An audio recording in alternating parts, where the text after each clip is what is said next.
Okay, so I'm going to do a short presentation here on how to write the final paper.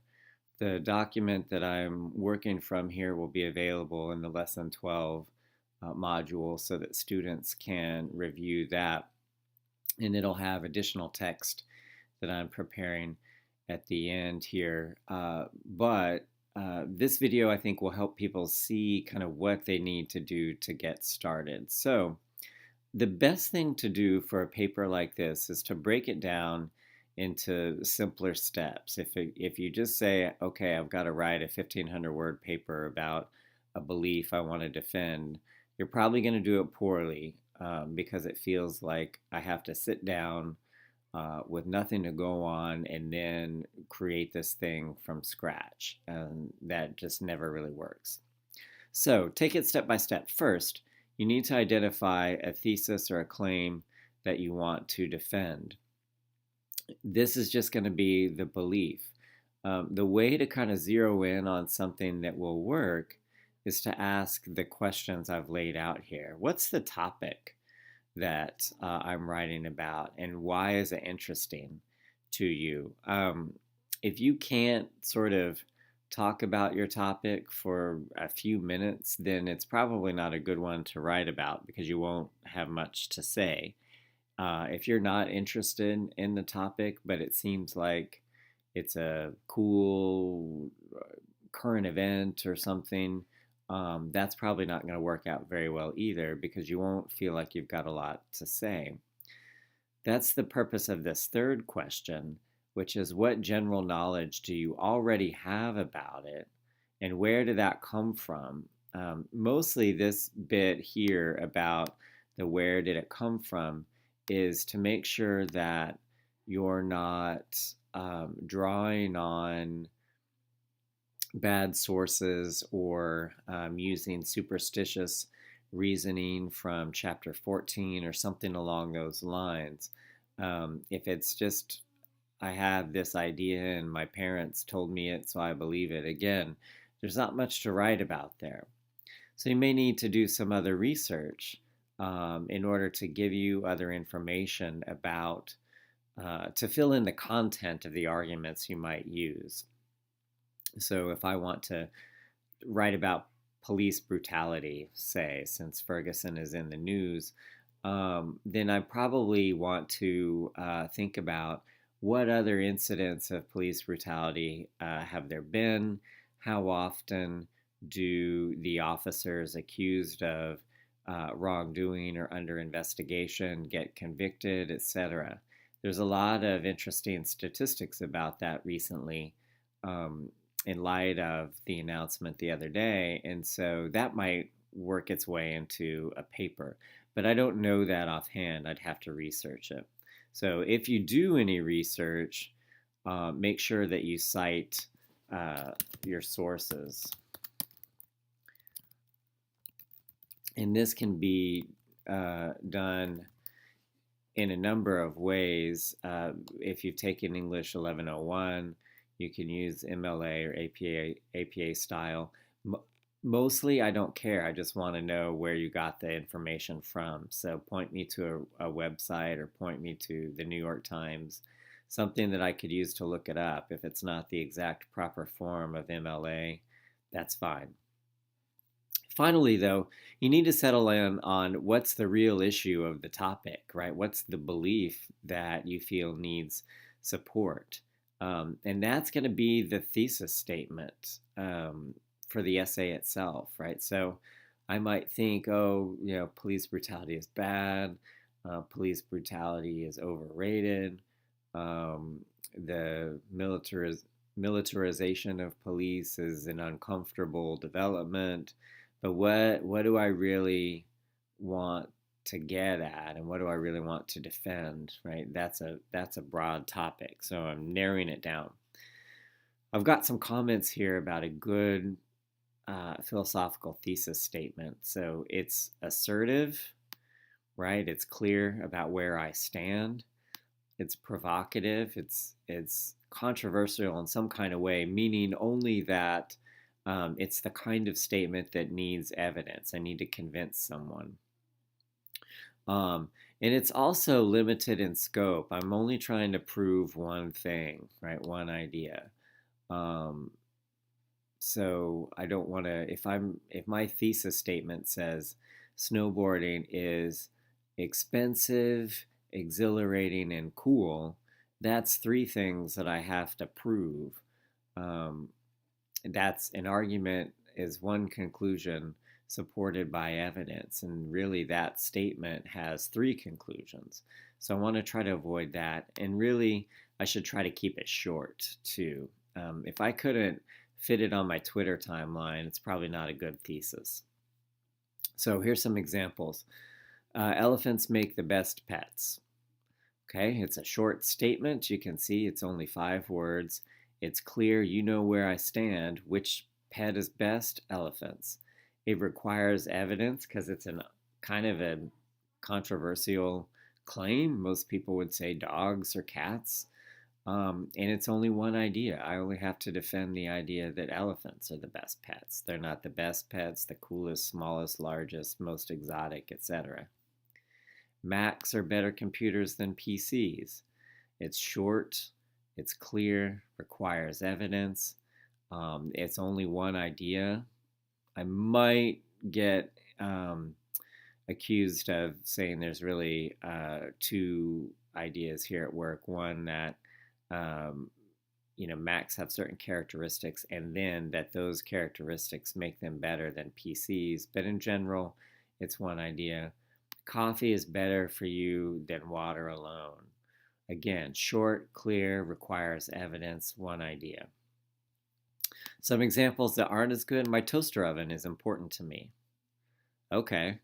No one else cares about that. And so why would I even bother giving evidence for it? Coffee makes you run faster, jump higher, and look more attractive. Okay, well, now I have three things that I have to prove, so that's not a very good thesis. Have you ever wondered why dogs are better than cats? Notice that's not an assertion, right? It's not a statement of my position, and it's technically not even a statement at all. It's a question. So as you think about your thesis, make sure that it's a statement. Go back to lesson 1 or lesson 2 about those and make it something that could be true or false, right? Don't put should in your thesis. That's going to be a normative argument. We didn't really talk about forming those. So the chances of success will go down. And you also have to require support for the value claims of a normative argument, which will be difficult given the space here. I don't care whether your topic is silly or serious. So just make sure that it's something you feel like you can talk a lot about, because that's really what you're going to have to be doing. And then you should also try to be a little careful in picking a topic where people will at least be able to come to agreement about what would count as good evidence, even if they disagree with your claim, right? So that we know that what would be required in proving it. So this was talked about in chapters 13 and 14. You don't want to choose something that the only way someone might agree with you is if they already agree with you. That would be begging the question. And you should avoid topics where the evidence is too complex, right? So use Occam's razor, which is covered in chapter 14. So bad topics, anything religious, UFOs, and by UFOs I mostly just mean things that might be subject to the existential fallacy from chapter 4, right? We're not real clear whether we could deduce evidence for them that's universally acceptable. A global conspiracy about the missing Malaysian airliner. That's a reference to last spring. And I don't want to see any papers about abortion, gun control, the death penalty, or legalizing marijuana. It's just kind of impossible for students to write good essays about these. in this kind of a class because I'm not asking you to do the kind of research that's required. The second step that you need to do to in order to be successful is to make an outline of your schematizations. So before writing the paper, once you've identified your topic, just take some time to think about how you're going to defend the claim. What kind of structures are you going to use? What do you need given the claim? So here's a couple of comments about the Weaver argument, right? He has a very short amount of space in order to convince an audience about how climate change is caused by human beings, right? And his audience, particularly as Singer, or people who may be inclined to believe like Singer. So he has to provide a decent amount of evidence, a good range, very quickly. So he chooses to do that by relying on experts. So he has a series of arguments that are from authority. But if you look at the wrongfulness of euthanasia in the Williams essay, he's making a more principled argument that euthanasia is wrong, right? Again, a very assertive, controversial, short conclusion. He still wants to provide evidence from a variety of perspectives, but it's not the kind of topic where he's just saying, look, all of the people who know about this say the same thing. Instead, what he wants to say is this topic is problematic, right? Or that the belief that euthanasia is acceptable is problematic. So he comes at it in a few different ways. He uses some generalization. Every human being has a natural inclination to continue living, right? We saw that that argument was by example and had its own sub-arguments. He uses some causal arguments in there, right? The dignity argument is in effect a causal argument. As well as the argument from practical effects, which you didn't look at, and some analogy in the argument from practical effects. He does have a big analogy there. We could argue about whether it's any good, but so he uses some different strategies. In your paper will probably be more like that than it will be like Weaver's. But it's important to know that how your arguments are going to look before you write the paragraph will make, or the paper itself, will make the writing go so much faster. If you just sit down and say, look, I want to argue that snowboarding is the best winter sport, and then you've got to just sit down and write 1,500 words from scratch without doing any thought, you're going to get frustrated pretty quick, and it's going to take about 2 to 3 times as long as someone who took the time to get the evidence together, look at the kinds of arguments they're making, and then proceed from there. So suppose my claim is elephants make the best pets. My outline, or at least part of it, might look like this. I'm going to have a main argument here where elephants make the best pets as the conclusion. And my evidence is that elephants are good for gardens, they're good for home security, and I won't have to worry about indoor pet smells because an elephant clearly would have to live outside. And so that's going to be my main argument, and that looks like it's an argument by example.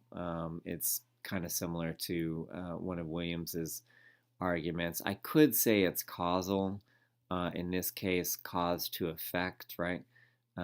What is it that it explains the effect of elephants being the best pets? The cause is these. So that's good for me for later. I'll show you why. But so suppose my first premise is that elephants are good for gardens. I want to elaborate on that. So elephant poop can be used as fertilizer. I can use an elephant's trunk to water my garden. And if these things are true, then an elephant would be good for gardening. Therefore, elephants are good for gardens.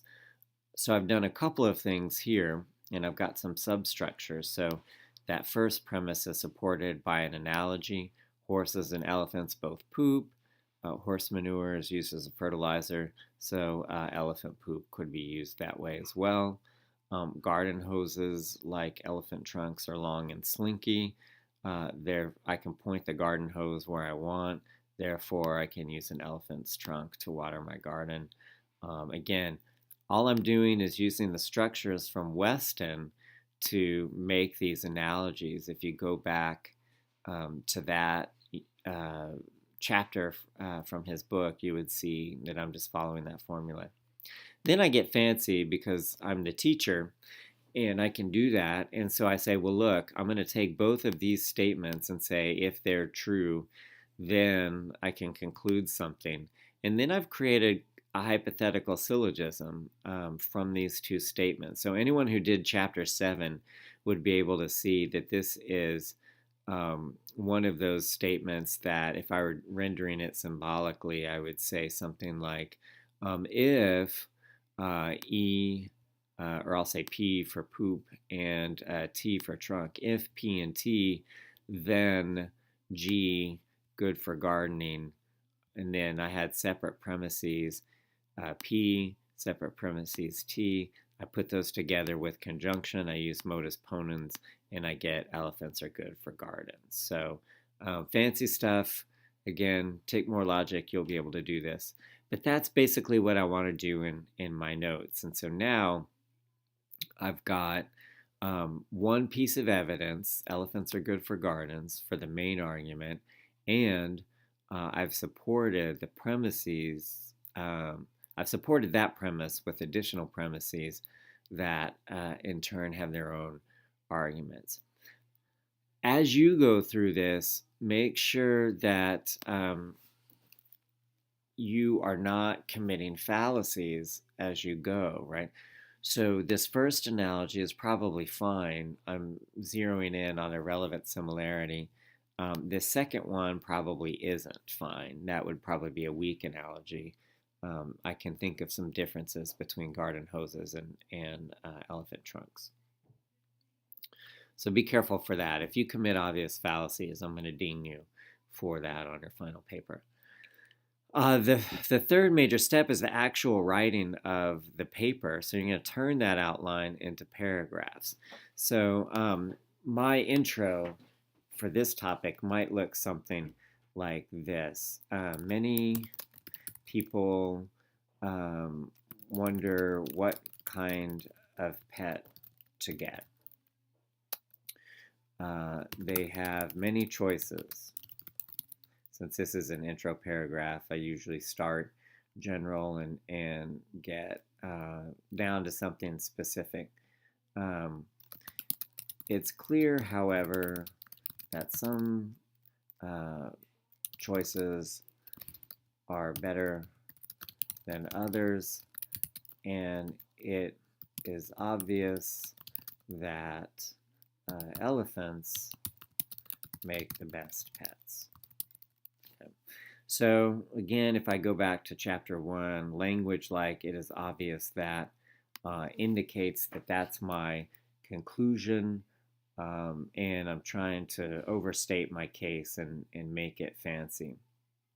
But that might be my opening statement of the thesis, and maybe that's my first paragraph, or I could go on or something like that. But I might do another short paragraph that says, any reasonable person can see that elephants are good for gardens. They are good for home security, and also that they live outside and won't stink up your house.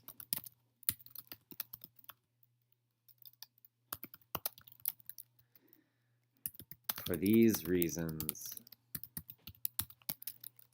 elephants make the best pets. Again, I'd probably go back at this point and say, look, Zach, what are you doing? You've got a short paragraph that has the main premises for your conclusion, and another one that just kind of introduces the topic and zeroes in on your belief. Pick a strategy and go with it. But for now, let's just say I end up with a paragraph like this, and so I want to then elaborate and say one reason elephants make the best pets is that they are good for gardens.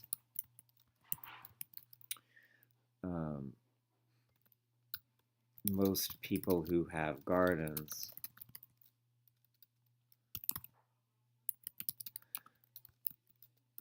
will have to use fertilizer.